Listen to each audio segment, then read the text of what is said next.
Hi, I work with a lot of people who want to change their health status. They want it to improve it. They want to feel better in their body, whether that be through digestion, weight management, or they feel trapped with their thoughts and they're struggling a lot with disordered eating. And so a lot of times with changing your health, it does take a very transformative approach because your food story matters. How you were raised with food, how you talk to yourself about food, who taught you how to eat, how you're able to get access to food, it all matters, and how you're going to change behaviors and change them for good. Not a 6 to 8 week plan or not something that's just temporary, but when you truly have a sustained behavior pattern change, it does require looking at thoughts, looking at beliefs, looking at emotions, and truly coming at it from a humble point of view is, okay, maybe what I'm doing is not working, and so how do I change? I just had a woman in my office that she's never been in the body that she's in. She's gained about 20-30 pounds in the last 2 years, and mostly from grief. She's lost 2 significant people in her life. Those people in her life helped her with food, helped prepare her food, and she's retired, lived a very successful career, but she had a social circle where she wasn't the primary food preparer for primary food buyer. So she's really had to learn a new life skill that she's never had to use in the first 5 decades of her life. So she's learning how to do it now.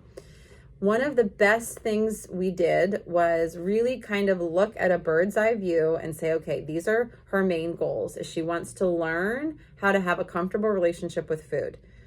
2 is she does want her body to change. She wants to feel a little bit more comfortable in her skin. So some of her emotional eating she wanted to change. So now where we know she wanted to go, we had to say, okay, well, let's look at where you're at. So one of the first interventions we did is a food diary. And the food diary is an online food diary. I use an app called Recovery Record. I pay for it. My clients use it.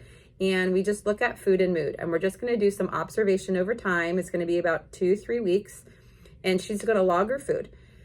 Couple other outcomes we did is we did some really stable, consistent meals that had all of the macros, all of the food groups, is which I counted for her because macros are a little bit difficult if you're not familiar with nutrition. So we looked at food groups and we looked at high fiber and a little bit more protein that she was doing, and just foods that she could feel really comfortable with, that she could have access to. But we also did something simple like a food supplement where we reduced the sugar. We looked at something that she could get at the store really easily that she could afford. So when food or meals felt really difficult, she could find something that would give her the nutrition that wouldn't lead to binging or overeating when she was feeling something really heavy or discomforting like grief. So it was only an hour assessment and her insurance is paying for it. And we just went through some really easy goals, but also naming those goals out loud, which then your brain and your body can hear, and then giving her 2 to 3 interventions that can do slight changes over time with a full meal plan that she can look at. She has the ability to look at later, and then maybe step into some recipes.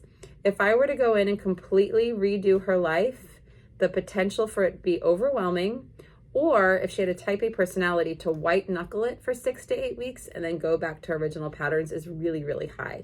And so true change is baby steps, or I call millimeters of creation over time, and then really pouring into her self-worth and her self-esteem now. Because if kindness and compassion can be applied, you're more likely to sustain the change versus fear or whipping post. I've been working with people for 20 years. Kindness matters, compassion heals, and you need that in order to change your food behaviors. Shame and guilt won't last too long. If this is helpful, follow along for more.